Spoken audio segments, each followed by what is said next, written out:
तस्मै नमः परेशाय ब्रह्मणे अनंत शक्तये अरूपायोरुरूपाय नमः आश्चर्य कर्मणि। वचनामृत 13 में हमने समझा था कि इंद्रियों पर लगाम रखनी आवश्यक है। हमारे काम, क्रोध, लोभ, मोह इत्यादि पर संयम रखना, इंद्रियों को विषय में, भोगों में स्वच्छंद विहार करने नहीं छोड़ देना चाहिए। इस प्रवृत्ति का त्याग हमारे भक्ति मार्ग के मूल में है। ये जो त्याग नहीं किया तो ये भक्ति मार्ग के मूल में ही हमारा आघात होगा। तो यत्र मूलम नास्ति कुतो शाखा, कहते हैं कि जब मूल ही नहीं होगा तो शाखा कैसे विकसित होंगी। भक्ति मार्गोपि मूलत्वात् त्यागस्य नहीं सिद्ध्यते, कहते हैं कि इस भक्ति मार्ग में मूल में जो इंद्रिय संयम, निग्रह नहीं है, तो ये जो विवेक, धैर्य, आश्रय, तदीयत्वम, समर्पण, शरणागति इत्यादि ये जो शाखाएं हैं वह निकलेंगी कहाँ से? मूल के बिना। अतः इंद्रियों पर संयम, निरोध रखना आवश्यक है। 13वें वचनामृत में हमने यहाँ तक समझा था। अब 14वें वचनामृत में श्री गोकुलनाथ जी आप आज्ञा करते हैं। इस वचनामृत में आप आज्ञा कर रहे हैं कि वैष्णव लौकिक वैदिक कार्य, देह कार्य अनित्य कर जाने और अपने भगवद पुष्टिमार्गी धर्म उन्हें सत्य नित्य जान कार्य में तत्पर रहे। जो हमारे पुष्टिमार्गी धर्म है उन्हें हमें नित्य जानना है। संसार में देखो दो चीजें बहुत महत्वपूर्ण हैं, एक नित्य और दूसरी अनित्य। इसे हमें बराबर समझ लेना चाहिए। यानी एक विनाशी तत्व है और एक अविनाशी तत्व है। देखो कुछ भी ऐसा, चाहे वह हमारे देह कार्य हो अथवा कोई भी ऐसी वस्तु जिसमें भाव विकार होते हो, वह सर्व विनाशी यानी अनित्य तत्व कहलाते हैं, विनाशी तत्व कहलाते हैं। भाव विकार यानी कि भाव विकार का अर्थ है संसार में 6 भाव विकार माने जाते हैं: जन्म, अस्तित्व, परिणाम, वर्धन, क्षय और नाश। जो जन्म ले, परिवर्तन हो, बढ़े, घटे, बने, नष्ट हो, वह सर्व विनाशी तत्व है यानी अनित्य। और जिसमें परिवर्तन ना आता हो कभी, जैसे आत्मा है, यहाँ परमात्मा, ईश्वर, वह सर्व नित्य है, जिनमें परिवर्तन नहीं होता कभी, जिनका नाश नहीं है, वह अविनाशी तत्व है, जिन्हें हम नित्य कहते हैं। तो वही आज्ञा आप करते हैं कि हमारे प्रभु भगवत धर्म वह नित्य है, सत्य है, ऐसा जान सेवा अपने धर्म कार्य में हमें तत्पर रहना चाहिए। आगे इस वचनामृत में अब प्रभु को छोड़ हमारा मन प्रभु की सेवा कथा से विचलित हो, विमुख हो, अन्यत्र न भटके, इसका उल्लेख आपने इस वचनामृत में किया है। तीर्थ इत्यादि के विषय मुख्य यहाँ आपने समझाया है। जो तीर्थ स्थान है उनके विषय आपने यहाँ स्पष्टता की है कि तीर्थों का महात्म्य सुन फल की इच्छा से मन को प्रभु की सेवा स्मरण से चलित नहीं होने देना। तीर्थ इन सर्व के फल तुच्छ कर जानने हैं। इस कलिकाल में धर्म से, देखो धर्मी की प्राप्ति संभव नहीं है। कदाच धर्म से धर्म सिद्ध हो जाए, परंतु धर्मी यानी हमारे प्रभु की प्राप्ति वह असंभव है, संभव नहीं है। श्री महाप्रभु जी ने स्पष्ट कृष्णाश्रय में सर्व साधनों की विफलता का वर्णन किया है, जिसमें वहाँ तीर्थों की भी विफलता का आपने निरूपण किया है। और वहाँ निरूपण करते हुए आपने स्पष्ट किया है कि इस कलिकाल में तीर्थों के अधिदेव ही तिरोहित हो जाने से कुछ प्राप्त नहीं है। धर्मी वह कोई धर्म के साधन करने से अब प्राप्त नहीं है जीव को। केवल प्रभु के आश्रय से ही सर्व साध्य है। कृष्णाश्रय यानी प्रभु का आश्रय, कृष्ण का आश्रय ही सर्व सिद्ध करने वाला है। क्योंकि जो धर्म के 6 अंग हैं उनकी विफलता अपने कृष्णाश्रय में श्री महाप्रभु जी ने उसमें निरूपण किया है कि षड्भी संपत्ति दे धर्म ते दुर्लभ तरा कलौ, कि यानी जो धर्म के 6 अंग हैं, देश, काल, द्रव्य, मंत्र इत्यादि, वह सर्व जो है वो नष्ट प्राय हो चुके हैं। तो उसका उल्लेख आपने वहाँ तीर्थों का भी किया है, निरूपण की तीर्थों के भी अधिदेव जो है इस कलिकाल में तिरोहित हो जाने से वहाँ भी फल की कोई प्राप्ति नहीं है। धर्मी वह केवल धर्म के साधन करने से अप्राप्त नहीं है जीव को। पद्म पुराण में भी कहा गया है इसके विषय कि अलम व्रते अलम तीर्थे अलम योगे अलम मखे अलम ज्ञान कथा लापे भक्ति एकेव मुक्तिदा। इस काल में किसी भी प्रकार से, यहाँ कहते हैं कितने ही व्रत करो, तीर्थ करो, खूब यज्ञ योग करो अथवा ज्ञान मार्ग, किसी से भी भगवत प्राप्ति नहीं है। केवल प्रभु की सेवा कथा भक्ति से ही, भगवत धर्म से ही उनकी प्राप्ति संभव है। श्रीमद् भागवत जी के भी महात्म्य के अध्याय 1 के 28, 29 और 30वें श्लोक में कहा है कि नारद जी वहाँ कहते हैं कि अहम तु पृथ्वीं यातो ज्ञात्वा सर्वोत्तमामति पुष्करम च प्रयागम च काशीम गोदावरीम तथा हरिक्षेत्र कुरुक्षेत्र श्रीरंगे सेतु बंधनम एवमादिषु तीर्थेषु ब्रह्माणितस्ततः नापश्यम कुत्रचित् शर्म मनः संतोषकारकम कलिना धर्ममित्रेण धरेयम बाधिताधुना। नारद जी यहाँ इन 3 श्लोकों द्वारा ये कह रहे हैं कि मैं इस पृथ्वी को सर्वोत्तम लोक समझ के यहाँ आया था। इस पृथ्वी में यहाँ आकर मैंने भ्रमण किया, पुष्कर, प्रयाग, काशी, गोदावरी, नासिक, हरिद्वार, कुरुक्षेत्र, श्रीरंग, सेतुबंध यानी कि रामेश्वर आदि कई तीर्थों में विचरता रहा, किंतु वहाँ नारद जी कहते कि मुझे मन को संतोष देने वाली शांति कहीं भी प्राप्त नहीं हुई, कहीं भी नहीं मिली। अधर्म के सहाय इस कलिकाल के कारण, देखो दुष्टों से आवृत होने के कारण तीर्थों से भी पुरुषार्थ सिद्धि नहीं है, क्योंकि तीर्थों में भी अत्यंत घोर कर्म करने वाले यानी नास्तिक और नारकी पुरुष रहने लगे, ऐसा भागवत जी में वर्णन आता है। इससे तीर्थों का प्रभाव भी जो है सर्व जाता रहा है। अत्युग्र भूरि कर्माणो नास्तिकारौरवा जनाते अपि तिष्ठन्ति तीर्थेषु तीर्थसारस्ततो गताः। यहाँ कहते हैं भागवत जी में महात्म्य के अध्याय 1 के 72 श्लोक में यह कहा गया है कि यहाँ जो तीर्थ है वहाँ ऐसे दुष्ट लोग बसने लगे हैं कि जो नास्तिक हैं और जो नारकी पुरुष हैं, ऐसे घोर कर्म करने वाले पुरुष लोग यहाँ तीर्थ स्थानों में बसते हैं। तो इससे तीर्थ का जो सार है वो सब जाता रहा है। एक बात समझो कि पुराण शास्त्र में इनमें तीर्थों का महात्म्य कहा है। हम जानते हैं कि तीर्थों का महात्म्य बताया गया पुराणों में। तो पुराणों में जो तीर्थों का महात्म्य बताया है, भगवद वाक्य, वेद में कहे गए वाक्य वचन, वह कभी अप्रमाण नहीं जानने चाहिए। उनके वचन सत्य ही कर जानने हैं। देखो यहाँ समझो कि ये जो जीव है उसको प्रभु की लीला द्वारा ही बंधन भी हुआ है और बंधन करने वाले भी प्रभु ही है, और बंधन से मुक्त कराने के लिए मुक्ति अर्थ शास्त्र रूप भी प्रभु ही बने हैं। तो उनके वचन सत्य ही है, किंतु इस कलिकाल में ये काल के प्रभाव से सर्व कुछ जाता रहा है। अधिदेव जो है तीर्थ के वो तिरोहित हो गए हैं। तीर्थों का स्वरूप आदिदैविक रूप वह तिरोहित हो गया है।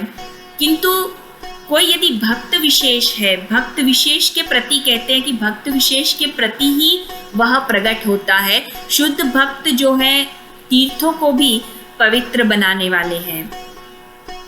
शुद्ध भक्तों से तीर्थ भी जो है महान तीर्थ बनते हैं। जो भक्त है हमारे वो तीर्थ रूप है, ऐसा कहा है। जैसा ब्रह्म वैवर्त पुराण में जो गंगा जी का महात्म्य कहा है, वहाँ आता है ब्रह्म वैवर्त पुराण में प्रभु ने ऐसा महात्म्य स्थापित किया है गंगा जी में कि कोई 100 योजन दूर से कोई यदि गंगा गंगा नाम उच्चारे तो उसके ब्रह्म हत्या तक के जो पाप हैं वो सब दूर हो जाते हैं। 100 योजन दूर से यदि कोई गंगा गंगा नाम उच्चारता है तो उसके ब्रह्म हत्या तक के पाप वह नष्ट हो जाते हैं।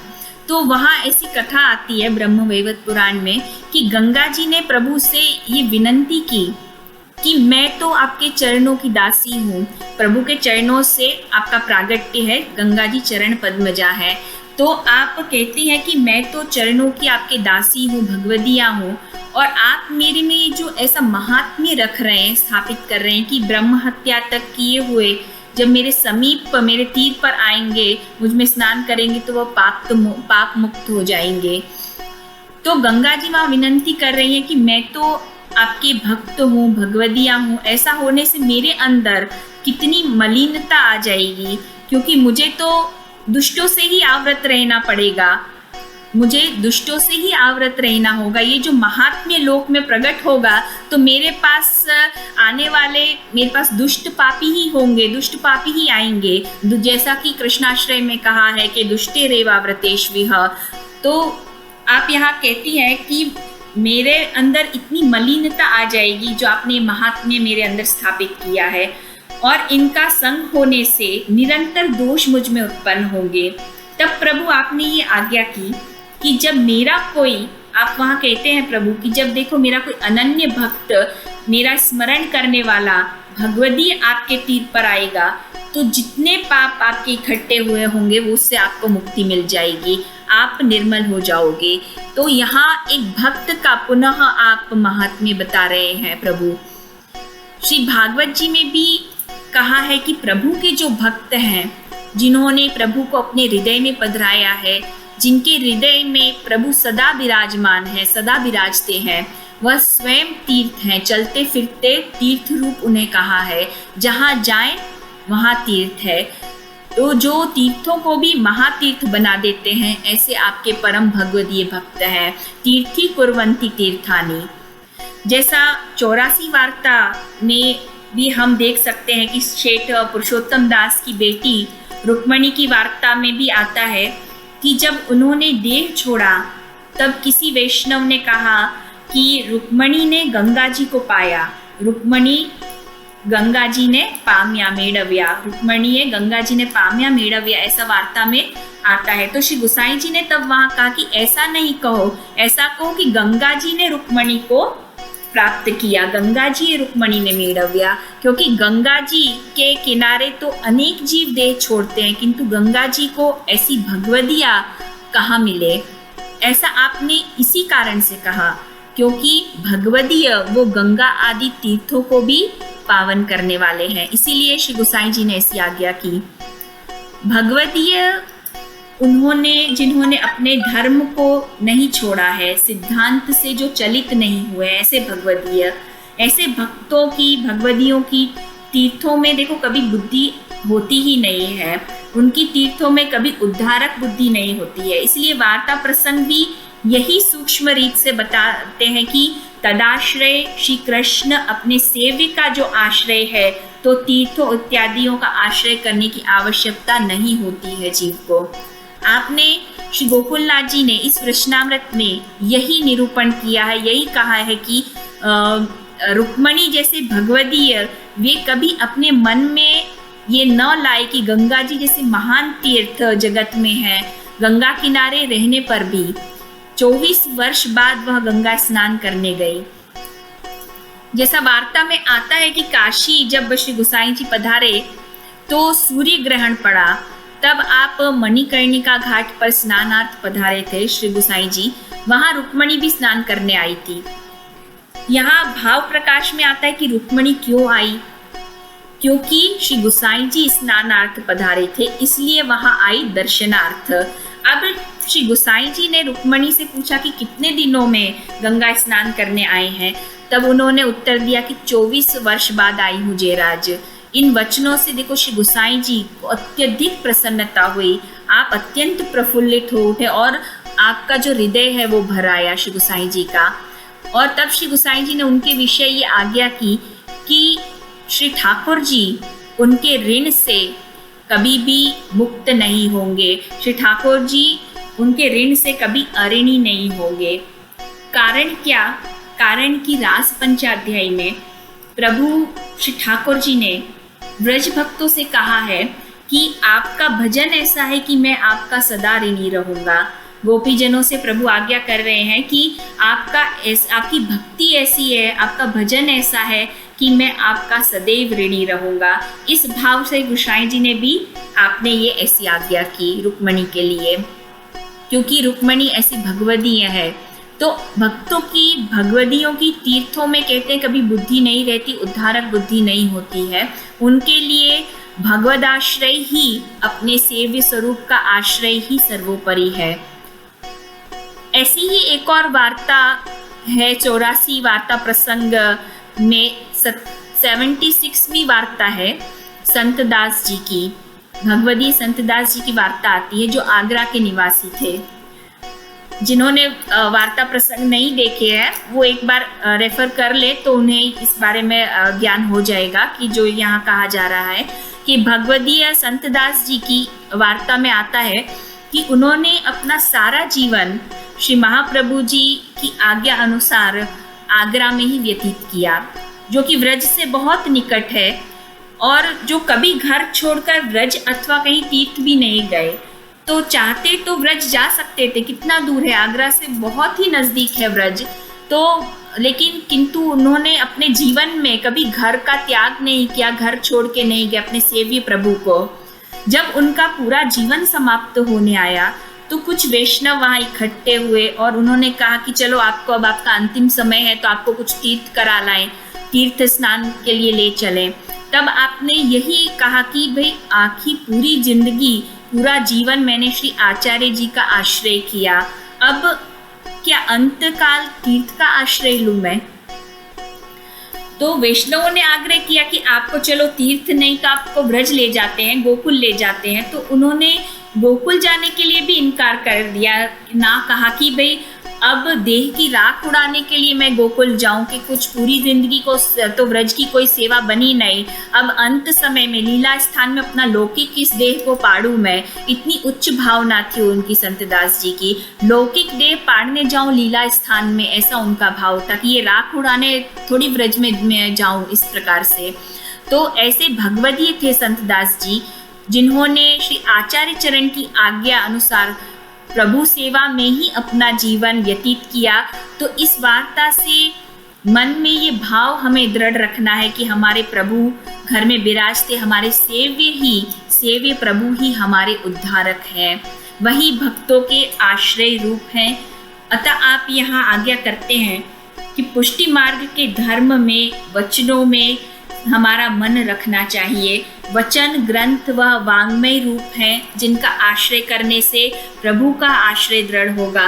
प्रभु की वल्लभ की कृपा से आश्रय जो दृढ़ हुआ तो फिर कुछ और प्राप्त करने की अर्थ बाकी नहीं रहेगा।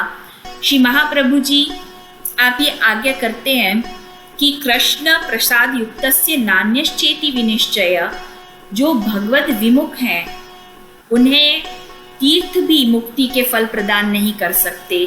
भगवत विमुख जो हैं जीव, उन्हें तो तीर्थ से भी कोई फल प्राप्त नहीं हो सकता।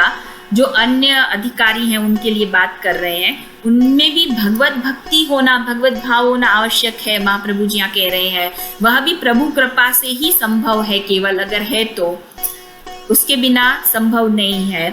तो जो शास्त्र पुराणों में महात्म्य बताया है तीर्थों का, उन तीर्थों का आदिदैविक स्वरूप वह भी केवल भक्त विशेष के लिए ही प्रकट होता है और नास्तिकों के लिए, अभक्तों के लिए प्रकट नहीं होता है। बहुधा तो दुष्टों के संग से तीर्थों की असाधकता ही जानने में आती है, जैसा कृष्णाश्रय में भी श्री महाप्रभु जी ने निरूपण किया है। अतः तीर्थ इत्यादि के महात्म्य सुन श्री गोकुलनाथ जी आज्ञा करते हैं कि मन को चलित न करें, भगवत धर्म से चलित न हो, प्रभु अतिरिक्त सर्व फल तुच्छ करी जानने हैं। श्रीमद् भगवद गीता में अध्याय 12 के 16वें श्लोक में भी कहा गया है कि शुद्ध भक्त ऐसी कोई वस्तु के लिए प्रयास नहीं करते। जो शुद्ध भक्त हैं वो ऐसा कोई प्रयास नहीं करते अन्य वस्तुओं के लिए जो भक्ति के सिद्धांत से विरुद्ध हो।